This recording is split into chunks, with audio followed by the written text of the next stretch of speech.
Hello dear students, पिछले video में हम आप लोगों के लिए क्वेश्चन नंबर 3 का जो 2 क्वेश्चन है वो लेकर के आए थे प्रत्यक्ष विधि से।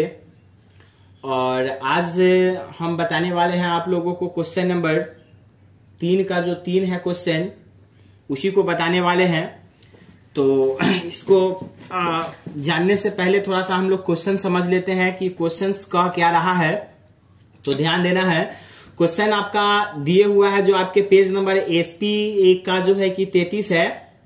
और वो क्वेश्चन दिया हुआ है निम्न सारणी, जो कि ये सारणी दिया गया हुआ है। देश के विभिन्न राज्यों के ग्रामीण क्षेत्रों के प्राथमिक विद्यालयों में महिला शिक्षक का प्रतिशत बटन है, इनका माध्य प्रतिशत ज्ञात करना है। मतलब इसका हमको माध्य प्रतिशत ज्ञात करना है। तो क्वेश्चन हम लोग समझेंगे जैसे राज्य में जो है कि किस राज्य में, मतलब कितना राज्य में जो है कि महिला शिक्षक जो है उसकी प्रतिशतता क्या है वो दिया गया हुआ है। जैसे यहाँ पे है महिला शिक्षकों की प्रतिशतता है और राज्यों की संख्या। मतलब ये है कि 15 से लेकर के 25% के बीच में जो है महिला शिक्षकों की जो है संख्या, मतलब 15 से 25 के बीच में, तो वो टोटल कितने राज्य में है? वो टोटल है 6 राज्य में है। फिर दिया गया हुआ है 25 से लेकर के 35 तक जो प्रतिशतता है वह कितने राज्य में है? कुल 11 राज्य में है। और 35 से 45 से प्रतिशतता जो है महिला शिक्षकों की जो है वो कितने राज्य में है? वो 7 राज्य में है। 45 से 55 प्रतिशतता 4 राज्य में है। 55 से 65 वो 4 राज्य में है। 65 से 75 वो 2 राज्य में है। और 75 से लेकर के 85 के बीच में जो प्रतिशतता है महिला शिक्षकों की वो केवल 1 राज्य में ही है।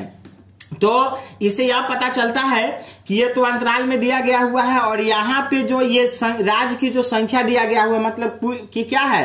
कुल बराबरता हो गया। ये मतलब ये बराबरता हो गया। ये वाला जो लाइनिंग है वो क्या हुआ? ये सबका जो है वो बराबरता हो गया। तो माध्य ज्ञात करने के लिए हम लोग फॉर्मूला पढ़े थे, माध्य बराबर sigma FX by sigma F। तो उसमें हमको जरूरत क्या क्या चीज का है? तो सिग्मा है, तो सिग्मा तो काम करता है जोड़ने का, उसमें जरूरत है F और X का। तो F क्वेश्चंस में दिया गया हुआ है, तो हमें अब निकालना होगा X। तो X क्या होता है? तो X आपका जो X है वो आपका वर्ग चिन्ह होता है, जो कि वर्ग चिन्ह वाला में हम लिखे हुए हैं और स्पेस खाली रखे हुए हैं। और वर्ग चिन्ह जो X जो होता है, X बराबर फॉर्मूला हम क्या बताए थे आप लोगों को? A प्लस B बाई 2 बताए थे। वर्ग चिन्ह X यहाँ पे क्या है? ये वर्ग चिन्ह है। और A क्या है और B क्या है? तो A निम्न सीमा है और B क्या है? उच्च सीमा है। और उसको क्या करना है? 2 से डिवाइड कर देना है। मतलब जैसे कि फर्स्ट वाला जो अंतराल आपका है वो 15 से लेकर के क्या है? 25 है।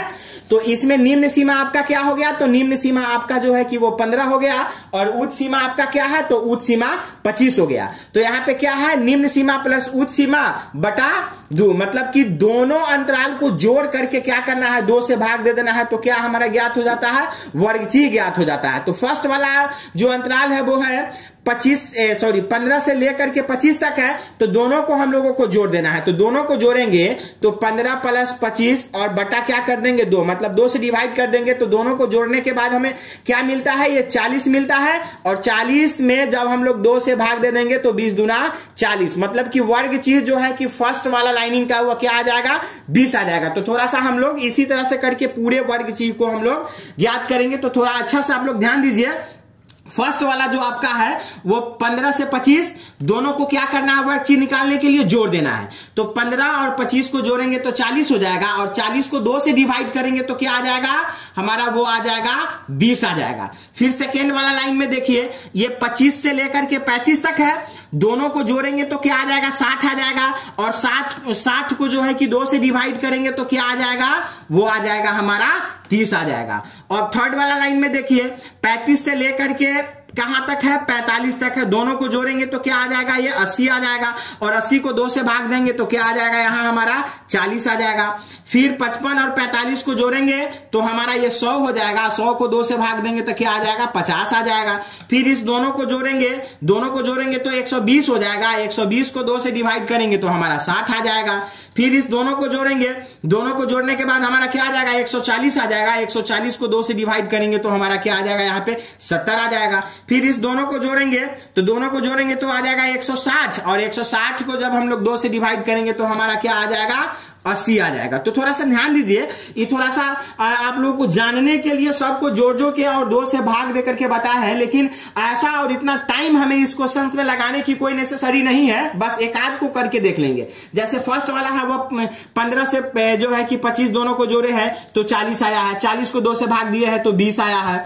और फिर जो है कि सेकेंड वाला लाइन को जोड़े हैं 25 और 35 को जोड़े हैं तो आया है हमारा 60, 60 को 2 से भाग दिया है तो कितना आया है 30। मतलब यहां वाला मैंने शॉर्टली बनाने के लिए यहां जो अंतराल हमको मिला है कितना का मिला है 10 का मिला है, बस इसी आधार पे हम सबको फटाफट लिख लेंगे। जैसे 20 हो गया, 20 10 30 हो गया, 30 10 40 हो गया, 40 10 50 हो गया, 50 10 60 हो गया, 60 10 70 और 70 में फिर 10 जोड़ देंगे तो क्या हो जाएगा 80। मतलब इस तरह से करते हैं तो हमारे टाइमिंग का क्या होगा बचत होगा और जल्दी से हम किसी भी क्वेश्चन को सॉल्व कर पाएंगे। अब देखिए जो हमारे फॉर्मूला में sigma F x by sigma F जो होता है तो ऊपर में क्या है सिग्मा एफ एक्स, मतलब एफ एक्स में वहां क्या है गुना है और सिग्मा क्या किए हुआ है सभी के गुणनफल को जोड़े हुए हैं। तो बस हम एक लाइनिंग बना लेंगे किसका एफ एक्स का लाइन बना लेंगे। मतलब इसका यह है कि यह एफ और एक्स का गुणनफल इसमें लिखाएगा, मतलब एफ हमारा बराबरता है और एक्स क्या है वर्गची है। तो बराबरता क्या है हमारा यहाँ है और वर्गची क्या है यहाँ है। इस दोनों को गुना करेंगे और जो गुनाफल आएगा मतलब एफ में 1 से गुना करेंगे, जो आएगा उसको कहां लिखेंगे इसमें लिखेंगे। चलिए तो 20 में 6 से गुना करेंगे तब 20 छक 120 हमारा आ जाएगा। अब 30 में 11 से करेंगे तो 11 त्रिया 33 यानी कि 330 आ जाएगा। अब 40 में 7 से करेंगे तो 7 चौका 28 यानी कि 280 आ जाएगा। 50 में 4 से करेंगे तो क्या आ जाएगा हमारा वो 200 आ जाएगा। अब 60 में 4 से करेंगे तो कितना आ जाएगा 240 आ जाएगा, 6 चौका 24 240 आ जाएगा। 70 में 2 से करेंगे तो कितना आ जाएगा 140 आ जाएगा। और 80 में 1 से करेंगे तो कितना आ जाएगा हमारा वो 80 आ जाएगा। अब हमें कुछ नहीं करना है, थोड़ा सा ध्यान देना है। जैसा कि हम लोग जानते हैं कि सिग्मा, तो सिग्मा का काम है सभी को एक साथ जोड़ना, तो हम जोड़ किसको रहे हैं यहां पे लगा लेते हैं सिग्मा एफ एक्स। मतलब एफ एक्स जो है मतलब एफ में एक्स से जो गुना है उन सभी के गुणनफल को क्या कर रहा है सिग्मा यहां पे जोड़ रहा है, तो सबको जोड़ेंगे और इन सभी को जैसे 120 330 280 200 240 140 और 80 इन सभी को हम एक साथ जोड़ेंगे तो हमारा आ जाएगा 1390। आप लोग कुछ जोड़ करके थोड़ा सा देख लीजिएगा, मेहनत आप लोग भी थोड़ा सा करिएगा। तो ये सिग्मा एफ एक्स जो है वह सब को मतलब एफ एक्स जो है उस सब को एक साथ जोड़ेंगे तो हमारा क्या आ जाएगा वो 1390 आ जाएगा। अब चलिए उस फॉर्मूला में नीचे होता क्या है, तो ऊपर में तो सिग्मा एफ एक्स होता है, तो सिग्मा एफ एक्स का वैल्यू हमें पता चल गया और नीचे जो होता है वो होता है सिग्मा एफ होता है, मतलब ये सभी बराबरताओं का योग, मतलब सिग्मा का काम ही है सभी का योग करना। तो एफ हमारा है कहां, तो एफ जो है हमारा वो एफ हमारा यहां पे है। तो एफ जब हमारा यहां पे है तो इसको हम जोड़ेंगे, तो यहां पे हम लगा दिए सिग्मा हो गया और ये हो गया एफ हो गया, सिग्मा एफ हो गया मतलब ये सभी एफ मतलब बराबरताओं का योग हमको लिखना है, तो सबको जोड़ेंगे। यहाँ पे 6 है 11 17 हो गया, 17 7 24 24 से और 4 जो है कि 28 28 से 28 और 4 जो है 32 32 और 2 34 34 और 1 35, मतलब टोटल सिग्मा एफ हमारा आ गया 35। बस अब इसमें कुछ नहीं है, बस अब हमें नीचे ले लेना है और लिख लेना है कि माध्य बराबर क्या होता है। माध्य बराबर क्या होता है फॉर्मूला, यानी कि माध्य को हम लोग किस चीज से व्यक्त करते हैं ए से व्यक्त करते हैं, तो माध्य ए यानी कि माध्य बराबर फॉर्मूला हमारा होता है sigma F x by sigma F. बस कुछ नहीं करना है, सिग्मा एफ एक्स है सिग्मा एफ एक्स, तो सिग्मा एफ एक्स की वैल्यू ऊपर में हम लोग निकाले हैं तो कितना आया है 1390, तो यहां पे लिख लेंगे हम लोग 1390 और नीचे क्या देना है सिग्मा एफ, तो सिग्मा एफ का हमारा वैल्यू कितना आया है 35 आया हुआ है क्वेश्चन में ऊपर जो बनाया है सारणी उसमें, तो नीचे हम लोग अब यहां पे लिख लेंगे सिग्मा एफ के जगह पे हम लोग 35 लिख लेंगे और इन सभी को भाग करेंगे तो हमारा भागफल आ जाएगा, भाग दे करके आप लोग देखिएगा 39.714 माने इस टाइप का आएगा। तो थोड़ा सा यहां पे हम लोगों को ध्यान देने की जरूरी है, जब भी हमारे एग्जाम में या कहीं भी इस टाइप का भागफल जब हम लोगों को ज्ञात हो तो घबराने की जरूरत वहां नहीं है।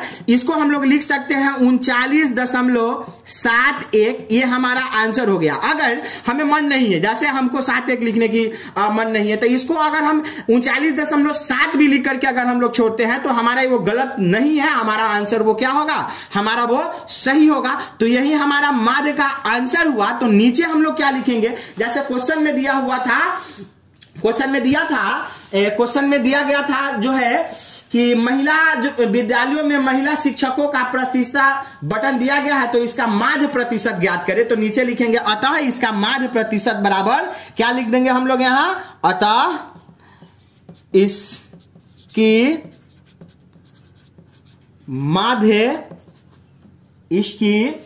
माध्य प्रतिशत बराबर 39.71 होगी। यही हमारा क्या हो गया, आंसर हो गया। अब चलिए हम लोग प्रत्यक्ष विधि से क्वेश्चन नंबर 3 के तीनों को देख लिए, और आगे जो दे रहा है वो कल्पित विधि से दे रहा है। तो अब हम लोग नेक्स्ट वीडियो में जो हम लोग पढ़ने वाले हैं, तो कल्पित विधि का पहले फॉर्मूला क्या होता है उसको जानेंगे हम लोग, उसमें क्या क्या है उसके बारे में जानेंगे, और एक क्वेश्चन को हम लोग देखेंगे। तो आप लोग को जानना है कि कल्पित विधि से माध्य कैसे ज्ञात होगा, तो आप लोग बने रहिए मेरे साथ अगले वीडियो में।